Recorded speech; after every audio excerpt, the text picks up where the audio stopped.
Lalabas kami ng anak ko kasi wala kaming pagkain. Kakain kami sa labas. Diyan lang sa Mura. Yan guys, paalis pa lang kami.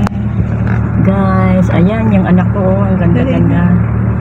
Ang ganda-ganda niya at ang ganda-ganda ko. Oh, smile. Argani, itong argani mo.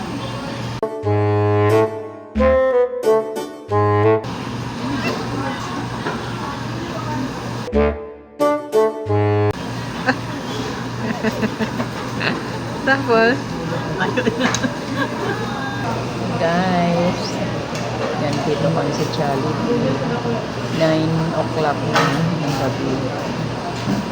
Ngayon pa lang kami kumakain kasi pagod na ako dapat guys. Yan. Simpleng dinner lang. Okay na. Banding with my beautiful daughter. Yan ang pagkain namin guys. Only that. ano mayuntay mo? Mayuntay. Ay, mayroon tayo.